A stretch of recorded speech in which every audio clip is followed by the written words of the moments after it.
Good morning to everyone who's joining. My name is Jamie Holton. I'm the Senior Program Manager on the topics of business and human rights and gender equality, and I work for UN Global Compact here in the Netherlands. Now, we run the Business and Human Rights Accelerator between UN Global Compact NL and also the SER, so the Social and Economic Council, or the Sociale Economische Raad in Dutch. So I'm very happy to introduce you to Martina Bosman. Martina, do you want to introduce yourself to our audience? Sure. Hi, everybody. I'm Martina, and I'm the Senior Policy Officer on UNGPs and OECD Guidelines, and also the Responsible Business Coordinator within the SER. So would you like me to introduce the SER a bit as well, why we're here, Jamie? Okay, the SER, we have agreements, and I think the first one was actually made in 2017 on textiles. So the agreements on the due diligence that you would need to do if you want to follow the OECD guidelines. And of course, the UNGPs are an integral part of the OECD guidelines. So from 2017, we have experience in how you do that, what kind of difficulties you can encounter, and what kind of a difference you can make as a company, which is why we're here. So I'm not going to be the only one you'll see in every session. So I'll be here with my colleagues and the colleagues that are actually also involved in the conference and in the agreements and in the work. So one of my colleagues that you'll see is now in India, taking part in a stakeholder dialogue in the Trustone. So as you can see, we go all the way. And I think that's mainly why we're here, to have a good connection in the deep dives and in the peer learnings with what goes on in practice. And we'll also take you through the different legislations, because it's a global thing, and Jamie will explain. So in the local peer sessions, we'll also tell you what's happening on that account. I think that's mainly our role. Mm-hmm. Thanks, Martina. Yeah, we're really glad to have the SER partner with us on this program. UN Global Compact is providing sort of the global framework for a lot of the content. We also work together with Shift, who is a really renowned expert when it comes to business and human rights. But then having the SER, who has that local expertise, working with Dutch companies and the different sectors to make more progress is really valuable. So thanks for introducing yourself, and great to have you on. For the agenda for today, for this information session, we'll give you a brief overview of the Business and Human Rights Accelerator program. Then we'll show you the results of the first round that we did this year.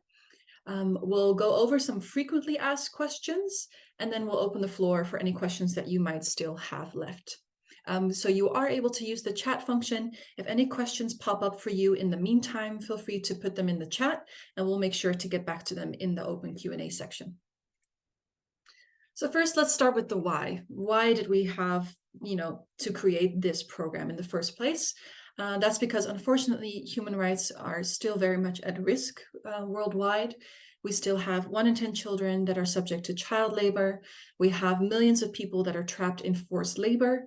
We know that it's, according to the World Economic Forum, it's going to take around 131 years to close the overall gender gap, which, of course, women's rights are human rights as well. There are significant attacks on human rights defenders, especially towards indigenous people. We have hundreds of millions of workers who are working full-time, but not earning enough to get themselves out of poverty. We have thousands of people dying from unsafe and unhealthy working conditions, men being continue to be paid less than men. Women being paid less than men. We have many countries excluding workers from the right to establishing or joining a trade union. And of course, also many countries violating their right to collective bargaining. Millions of people suffer from discrimination in the workplace. And also we have extreme overtime happening worldwide, which is causing hundreds of millions of people to have increased risk of workplace accidents and poor health outcomes. So unfortunately, the starting point for us is grim, and we definitely feel there's an urgent need to accelerate and protect these human rights as fast as we can. And something that John Ruggie, the special representative for business and human rights to the former UN Secretary General Kofi Annan said, and something that we keep emphasizing, is no company that I know of has ever said, we don't respect human rights. My question was, how do you know that you respect human rights? And can you show that you do? Do you have systems in place that would allow you to back that claim? So it's very much shifting the narrative of, instead of saying, well, we don't harm them, saying, how do you protect them? What are you doing to improve human rights worldwide as your business? So what this Human Rights Accelerator does is it's a 6-month program to support the overall objective of moving businesses from policy to action, to make sure that they're respecting human rights actively, and to establish and support an ongoing human rights due diligence process with concrete targets to address salient human rights risks. So there's some high-level objectives that are involved here, making sure that your company knows how you can respect human rights in alignment with the UN guiding principles, the UNGPs that Martina was mentioning before. You can set the bar higher, making sure that you are using a business to risks to people approach rather than just looking at what are the risks to your business. Making sure that you move from any policy gaps to concrete action. And of course, making sure you're connecting with other companies who are working on this so that you can learn from each other, share best practices, share challenges that you have through the peer learning opportunities in this program. So what you will learn is to identify your company's responsibilities to protect human rights and labor rights. You will know how to establish or update your ongoing human rights due diligence process. And you'll also know how to report and communicate on how you manage human rights impacts of your business. So the outcome of this program is that you'll have clarity on where your company is on its human rights journey. You'll understand what is needed to meet the expectations of the UN guiding principles. You will have the tools to assess your salient human rights risks and impacts. You'll have a clear understanding of stakeholder engagement, what that means, how you go about that. You will receive guidance on how to develop an action plan to address human rights risks. You'll have a network of peers, UN partners, and also other experts that you can rely on to support you on your human rights journey. And once you complete the program, a certificate to complete and demonstrate your completion. So in terms of what you will learn content-wise, I would like to hand over to Martina to guide you through the 6 stages of the program. You are on mute, Martina. I'm on mute. Thank you, Jamie. Well, first of all, we will have 6 stages. So that will also mean that we have 6, might even have 7 peer learnings with everybody local here. Well, online local. And I'll shortly walk you through the 6 stages and then say something that's overlapping. So first stage is the core concept. And what is it? What do you think you're going to learn here? What are the UN guiding principles? And also what we also have do now is, so how are they related to the OECD guidelines that you might know? And how are they related now to legislation that is, well, it will be coming up either in Holland or in the EU on the CSDDD and the CSRD. So how does that relate? And what can you do internally in your company? And there will be colleagues of mine attending that as well. And then we have stage 2, so that's the second part of your journey. And that is then you'll assess your own risk. But what we will do in the peer learnings is tell you what we kind of did in assessing risks. So what we did, I mean, is how do we go about it in the agreements that we have? And we will probably have a company that's already been there and done that, explain to you and tell you what their difficulties were, how they did that. So you can also relate to them and ask, okay, how did you do this? How did you do that? So the thing is, how did you assess risk? How did you go through your value chain to see which risks are where? Then you come to stage 3, and that's after this you've done more than half of the learnings. So this is the assessing risk. So how do you prioritize? Because probably you'll have more than one risk in your chain, in your value chain. So how do you figure out what are the most salient risks? And Shift will talk you through the theory, and what we'll do is see, okay, how, if you've done all the assessing, how will you prioritize? What will you work with first? Is that low-hanging fruit, or should you do it something else? Should you do it differently? And also there again, we'll take you through the practicalities of the things you'll encounter. And then you have stage 4, action and evaluation. So how do you have, well, in this case, we will ask you to have one salient human rights risk, and what can you do about it? And how would you measure if what you're doing is actually helpful? So that's effective tracking. Then we have stage 5, that's communication and engagement. So how do you communicate? Who do you communicate with? How do you engage with people? And is this website? Is this face-to-face? Is this live? Would you call people? Who would you call? Who would you engage? And then lastly, but certainly not least, is the remedy and grievance mechanism. So that's access to remedy. And we have at the SARE someone who is, well, 50% of her work is actually grievance mechanisms. So she is completely up to scratch on what you should do and what difficulties there are. And she will talk you through the remedy and grievance mechanisms on a practical basis. And what can we expect of you? What can you expect of us and your providers, so your clients? I think that's about the stages. And these are the questions that we usually get. And I would like to take you through these a bit more specifically, because the first one is actually, you've just seen the stages. So the first one is actually stage 1. So does the company's most senior governing body regularly discuss the progress and challenges? The fact that you're already interested, and if you actually join, which I would certainly recommend, is this question is, we've developed at the Sarah Roadshow, and this question is never the first question we ask, but this is the first question in your stage. Why do we not ask this as a first question? Because our experience is that the most senior governing body, they sometimes need a bit of convincing that more attention is needed in these kind of areas. So it's easier to actually have them interested and come aboard when you have a risk or a salient risk or something that you've identified and have a plan on how to go about tackling that. And then you can actually be more convincing for your senior governing body. So this is what we found and we need to address it, but they are so necessary for your company to make actually really big steps. So this is what you will be asked. It's up to you. Do you do this at the beginning of the program, or will you do this halfway through when you've learned a bit more, and after stage 3 when you've identified some impacts? If I'm taking too long, Jamie, just let me know. The other question you will be asked in this program is, does the company identify which stakeholders in which settings are likely to be the most vulnerable?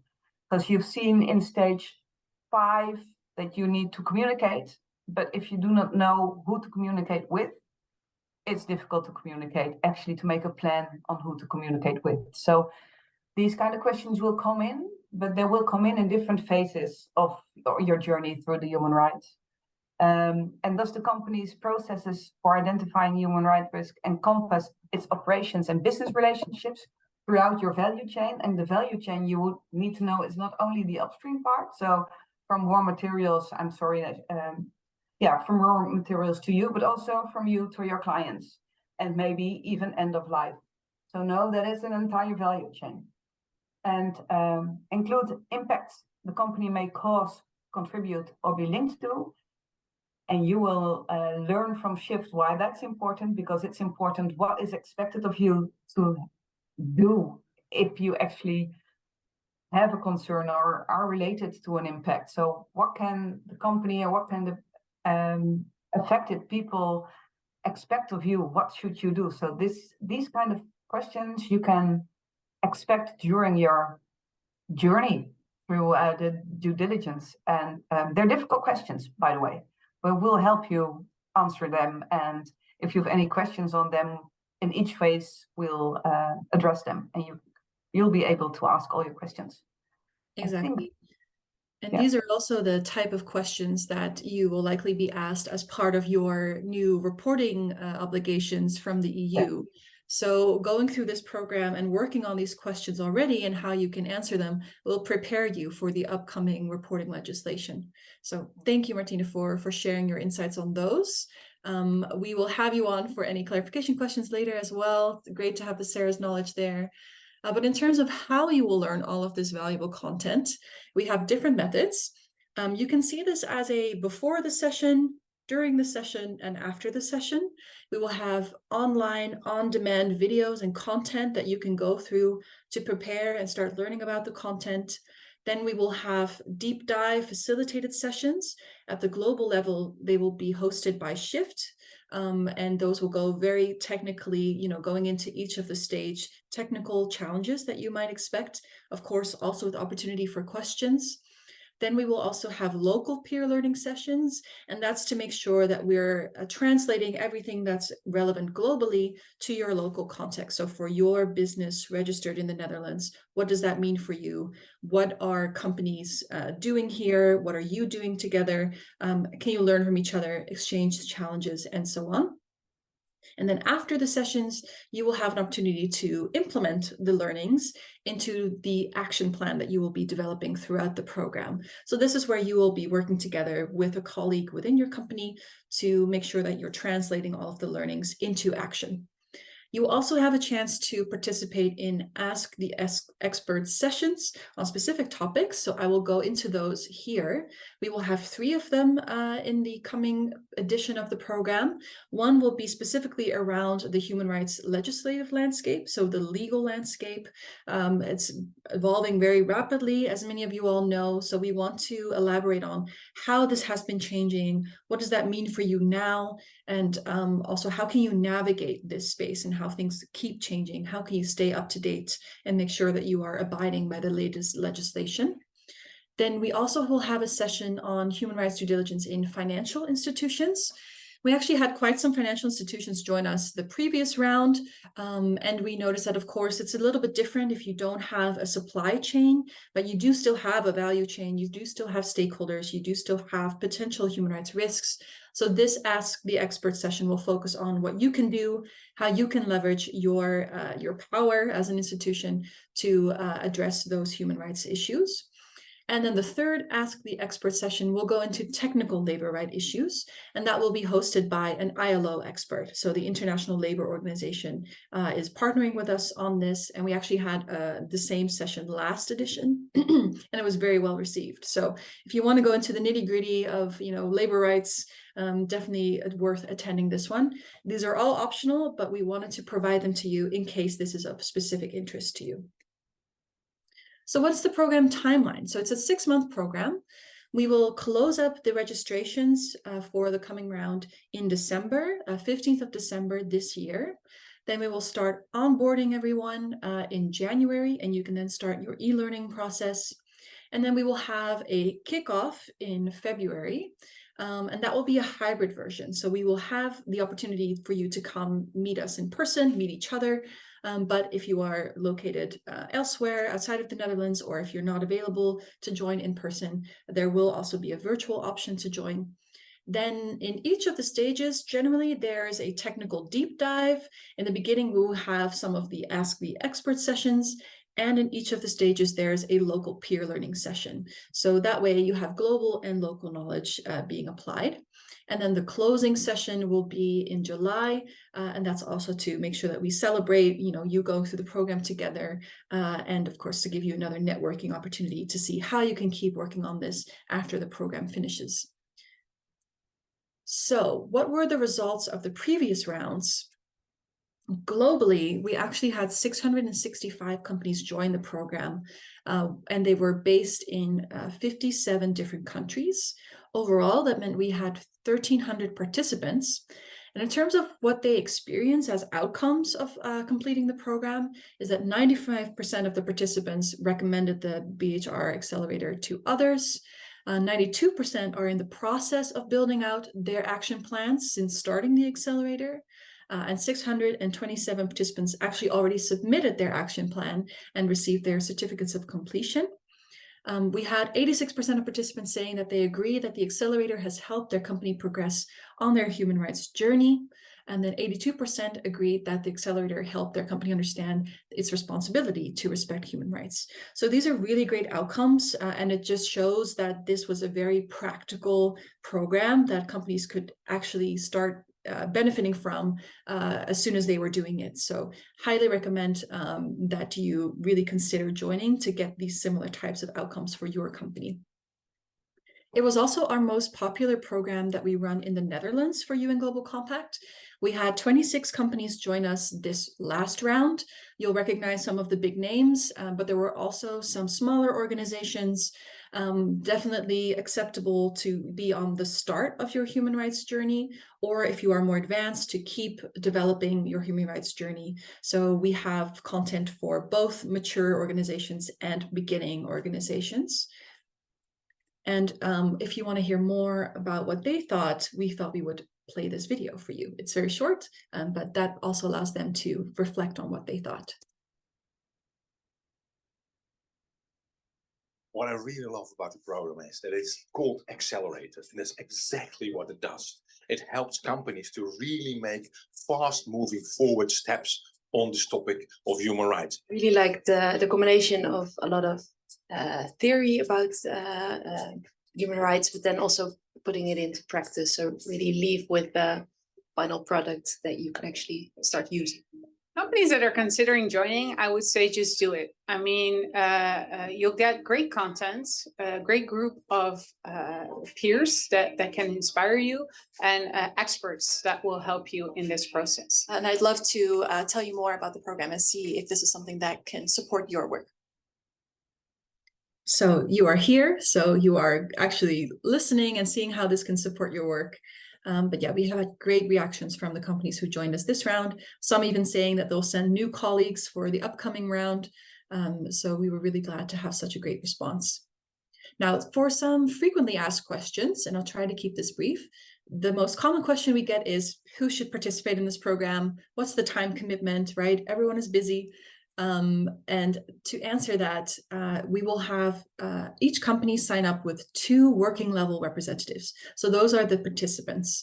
And the expectation is that they will be most involved in the program, and they will, do the online learnings, they will attend the sessions, and of course, they will be somewhat related to the human rights due diligence process within their companies, but they can be part of different departments. So you could have one employee be part of the sustainability team, one being more focused on the supply chain or procurement, human resources, governance and risk, CSR, and corporate affairs. So this could definitely be a mix of different people. Also comms we have seen before.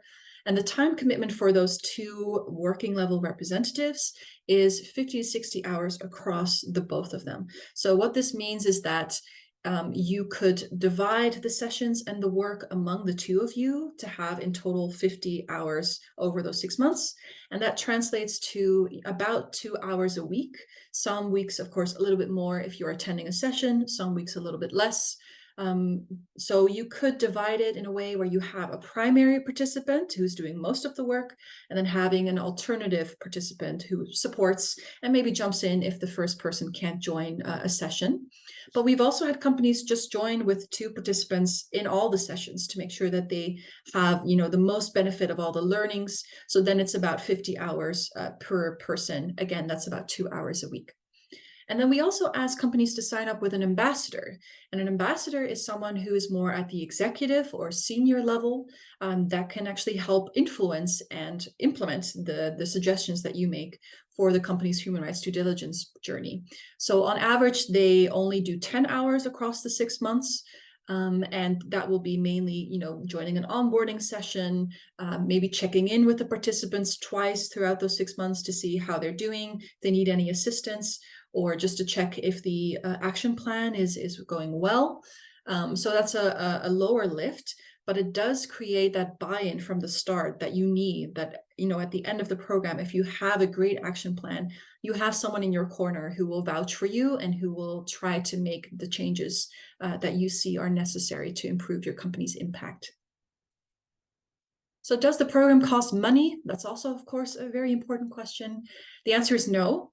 It's free for our UN Global Compact participants in the Netherlands.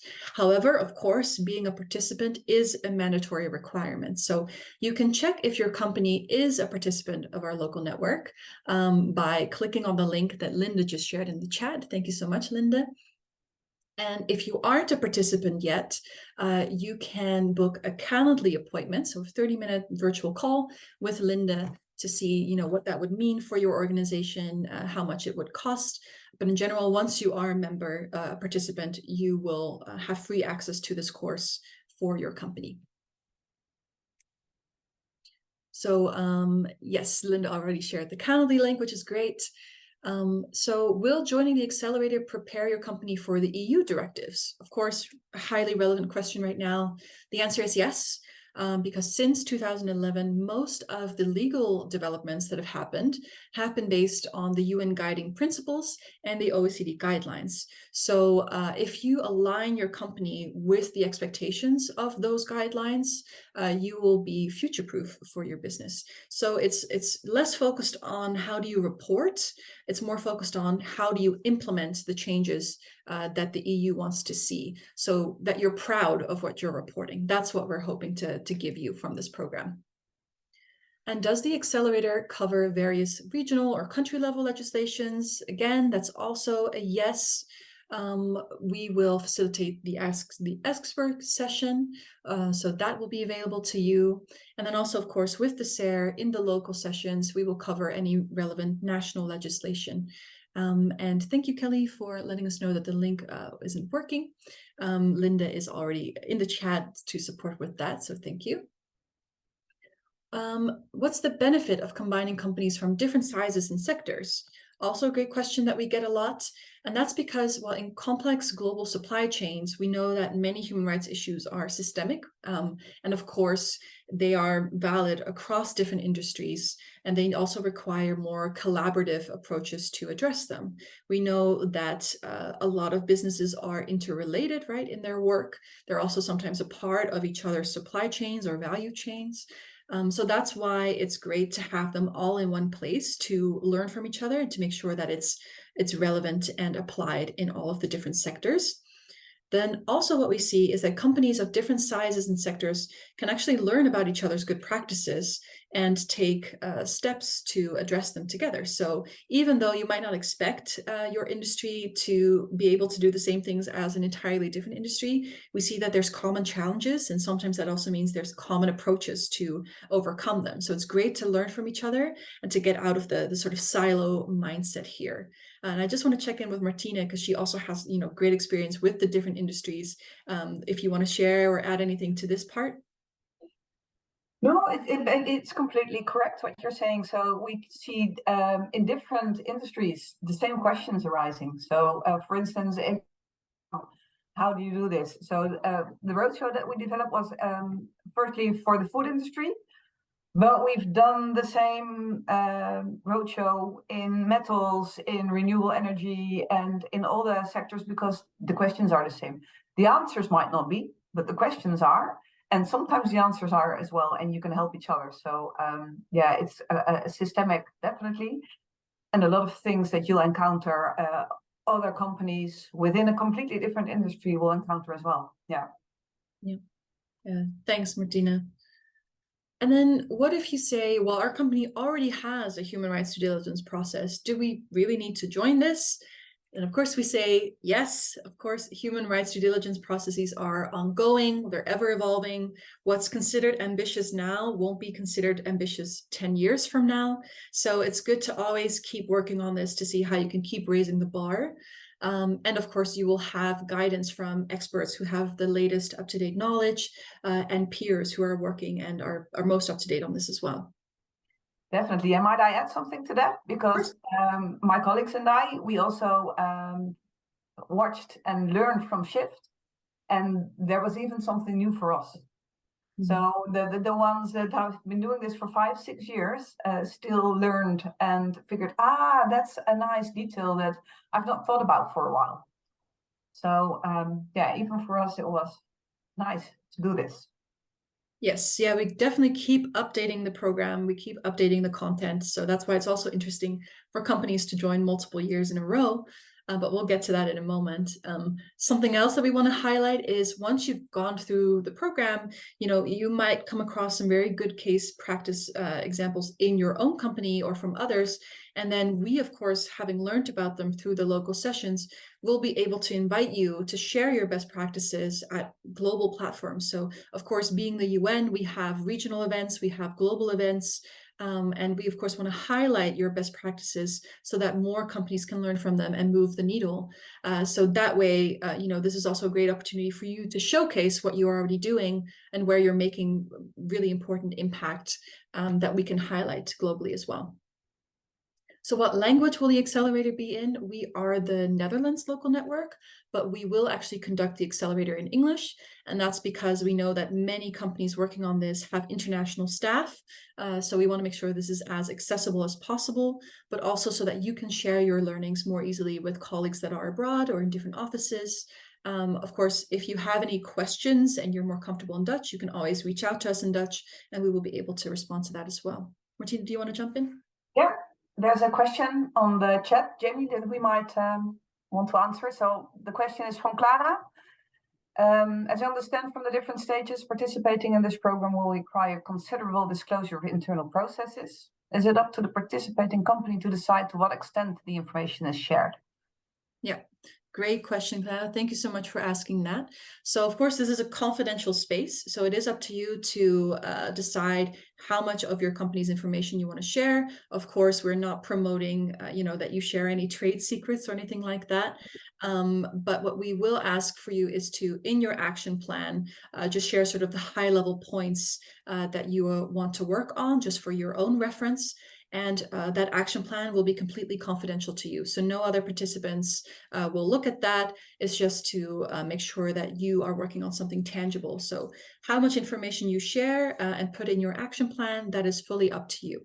I hope that answers your question. I also see we have a hand from Giet, but I would like to save that for the open Q&A section for now. Great, glad that answered your question, Clara. So which local networks are running this accelerator in 2024? There's actually many. I believe it's just over 40 that are running them. Yeah, 41. So in many different countries. So if you have colleagues in these countries and think it would be great for them to also go through this program at the same time, you can sign up with those colleagues to the different tracks. So you and your team could join the Netherlands track, your team in the other countries could join the other tracks. And that is a really great benefit of this program, is that you can all upscale together. And Linda also shared a link so you can look at the Global Business Human Rights page and see, how you can learn more about the local tracks that are running. So what if your colleagues are based in a country that's not running the accelerator? What are their options?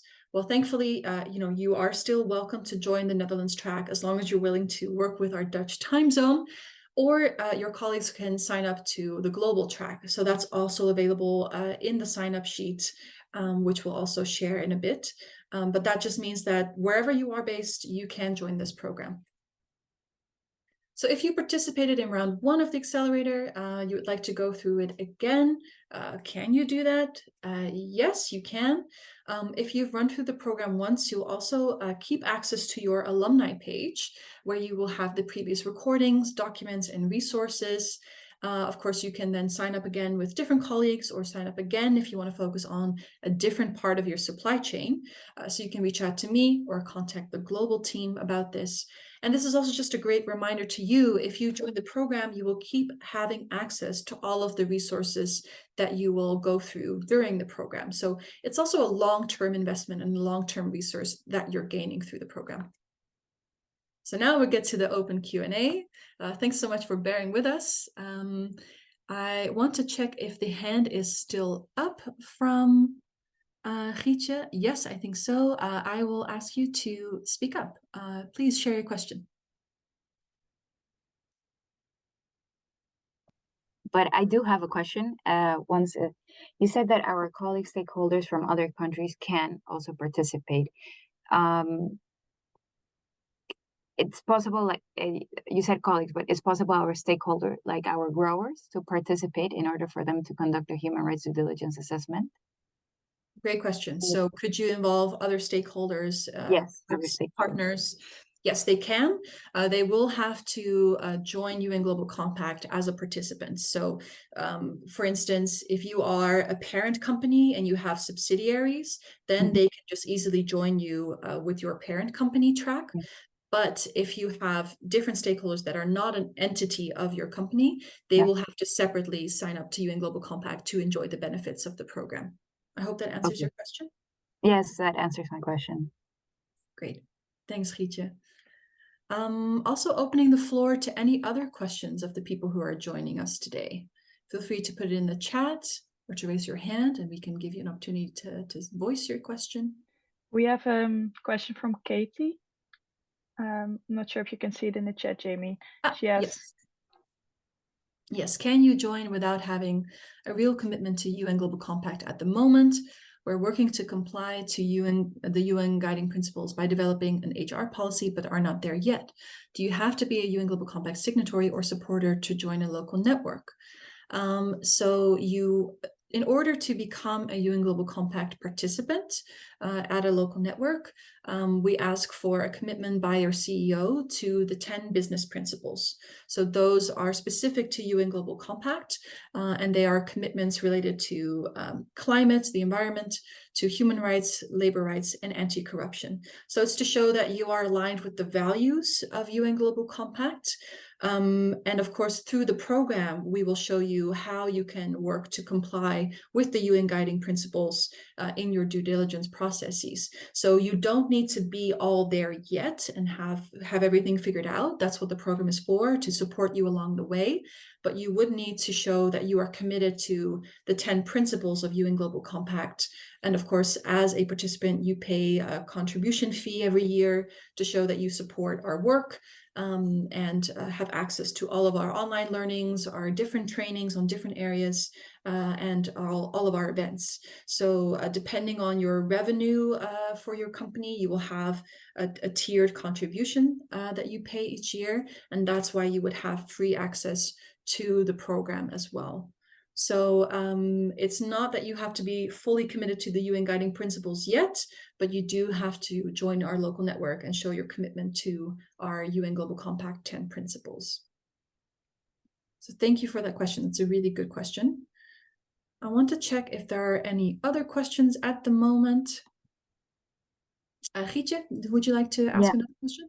Yeah, so if you're not part of the UN Global Compact, you still pay a fee. And this is also dependent on your revenue or dependent on the Accelerator program? So the Accelerator program has no costs. So once you are a participant of UN Global Compact, the Accelerator is free to you. However, becoming a participant does have a fee. So if you are a small company, like an SME, usually your fee per year to join UN Global Compact is around 550 euros.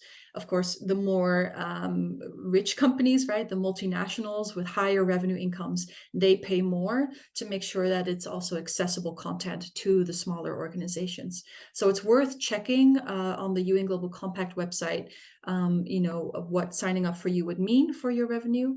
I believe if you also want to, go more in depth, you can contact Linda for a call so that she can talk you through all of the benefits of becoming a participant and what that would mean for signing up and so on. But if you want to become a participant so that you can join this program in time, we will accelerate your application process so that you will be ready to join the program in February. Okay, then I will contact Linda. Wonderful. There is an email you guys sent. Yes, absolutely. Great. And then I see Kelly's question. Is the number of participants limited for one company?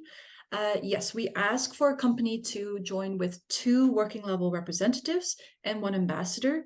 The reason why we ask for only 2 participants is because we don't want to have some companies being overrepresented with, say 30 colleagues. We want to make sure that it's quite equal in representation so that you can keep learning from it. Also capacity-wise, we want to make sure it's a space where you have the opportunity to chat with each other in small breakout rooms. So that's why we're limiting the participation of companies to 30 companies per Accelerator edition. And within that, for each company, there's space for 2 working level representatives. Of course, if you have a team joining the Dutch track and you are a participant in other countries and you join there, then more teams of your company can join multiple tracks of the Business and Human Rights Accelerator. So I hope that answers your question, Kelly. Then we have a question from Clara. So other than the submission of the action plan as part of the program and the annual reporting generally required by UN Global Compact participants, is there any other form of commitment, support, promise, etc. required to sign up to be part of the program? No. In fact, there's even some participants who don't submit their action plan because they want to keep working on it within their company. So it's the action plan submission is just so that you get your certificate at the end of the program. But if you decide to keep working on your action plan internally, it doesn't mean you failed the program. It just means that you won't get the certificate. But we tend to keep the portal open for you to submit the certificate a couple months after the program ends. So you have some time to keep working on it before you submit it. So no other commitments required other than those general factors you mentioned. I want to check, Grietje, if that's a new hand or if that's still an old hand.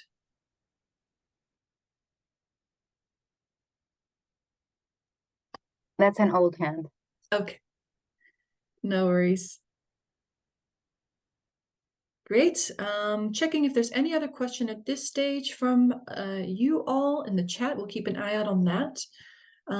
But in terms of next steps, if you think this program would be a good fit for your company, you would benefit from the support on your human rights due diligence process. In terms of what's next, you can sign up for the program until the 15th of December. As I mentioned, we have space for 30 companies in our Netherlands track, so do be there already. We have some companies who have joined us already. You can join our program through the link here.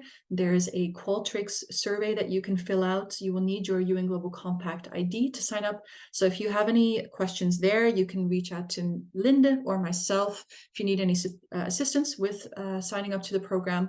And of course, if you're not a participant of UN Global Compact in the Netherlands yet, please reach out to Linde, either through her Calendly link that she shared in the chat, or through just our email to set up a call to get you started. So thank you so much, everyone, for joining. We really hope that you join us, and we can't wait to support your journey here.